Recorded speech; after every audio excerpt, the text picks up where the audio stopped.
What up, gamers? It's me, Light Spiller. I'm back to do a new video. I just wanted to show you guys some of the new additions to my collection. Over this year, just and I can't believe it. This year alone, what is this now? October. Okay, so with this year alone, I've been adding some new additions because of opportunities that presented itself. Basically, I was able to get the console that I've been wanting to add back, just haven't had the time nor the means to be able to do so. So I was like, let me go ahead and do this.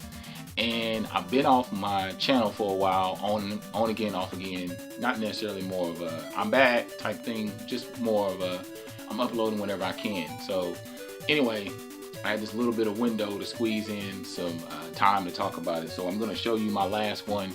Anyway, wanted to show you guys the original Xbox, and that's backwards. So let's go ahead and turn this book forward.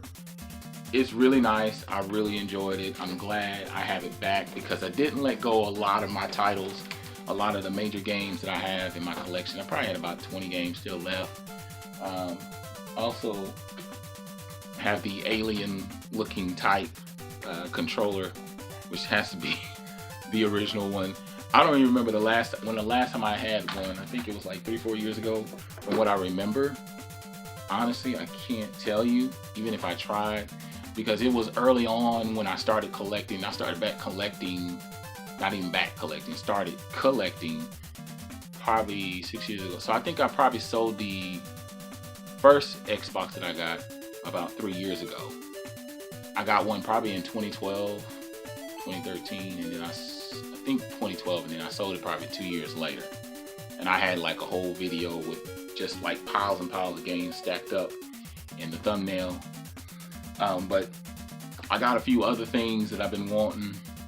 The next thing I got was, if I can grab it over here, was an Xbox 360.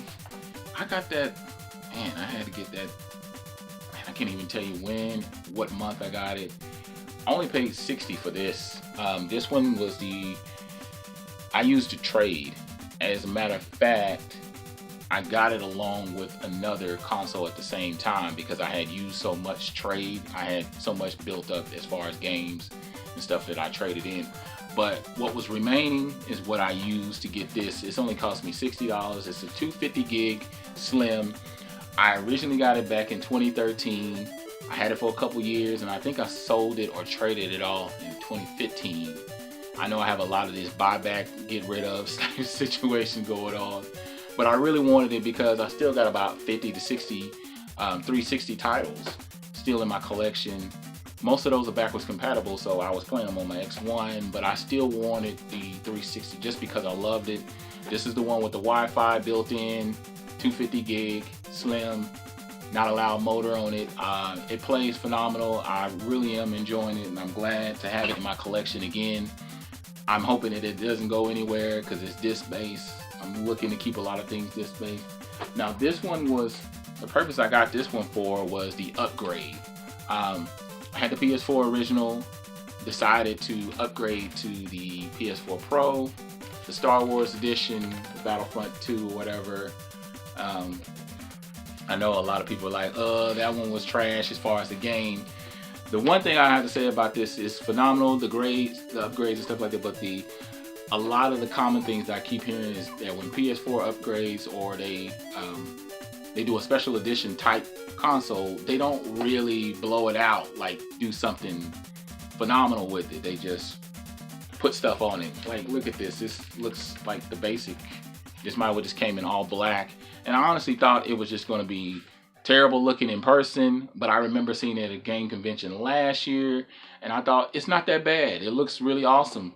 So it really does do a few additional features. It does the super sampling, so it takes all the resolution that it can and it blows it up. Basically, it utilizes the fact that I only have a 1080p, which I'm working on getting a 4K TV, and I'll eventually get one. I'll probably get one before the year is out for my computer desk with my laptop and my few other devices I have over there. But it does super sampling. Like one of the big games is Hellblade. Hellblade looks phenomenal, especially when you switch it over to the 60 res or whatever. I think it's the 60 frames or whatever, on this and few other games, you instantly tell the difference. It bumps everything up at least to a 2K resolution. So I'm loving it. I'm enjoying it. It came with the 1 TB, so I'm glad about that. And also, speaking of upgrades and changes, I still have my X1, the white one, but early this year, I can't tell you the timeline, I decided to get an external hard drive. My buddy, he sent me a link to Newegg website. This one's 3 TB. So I pretty much already downloaded all my games that I have that were digital, that I bought over the years, whatever the case is. It was probably like, that only took up less than 1 TB of space. So I still got like 2.2 whatever terabyte of space left. All I got to do is literally plug this in. I could take this wherever I want to go. If somebody has a 360, I could just plug it in, sync it up, and I can play my games right away. Save files, all that stuff. So that was good to have that upgrade. So I'm glad I just mentioned that because it was just sitting there. And then the I think earlier this year, yet again, I had the black. I still have it because all I need is the disk drive fix. I have the slim PS2, and this one really was trash when I got it. I paid like $20 for it, honestly. The only thing that was jacked up was the memory card slot.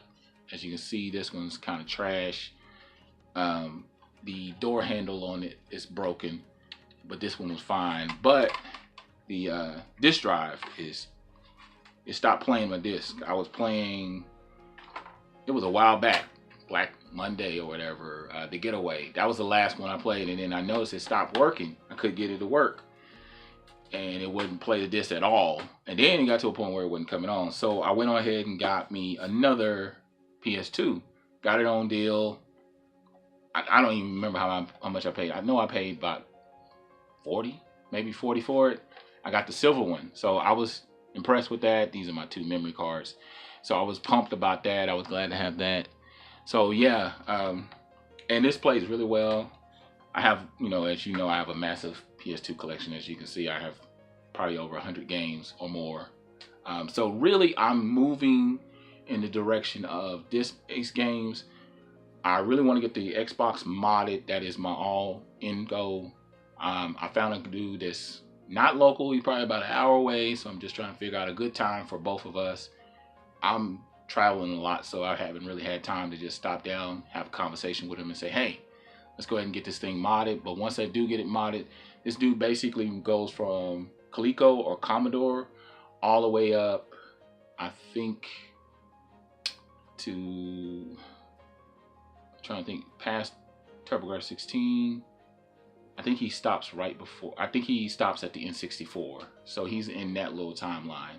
So a lot of those consoles that's right in between and everything, he has them all, like Atari 2600, NES, SNES. Those are my main ones that I wanted. N64, all those things are going to be modded to it. So I'm pumped. But yeah, other than that, those are the things that I picked up as far as consoles, changes, additions, upgrades. I'm Light Spiller and I'm out.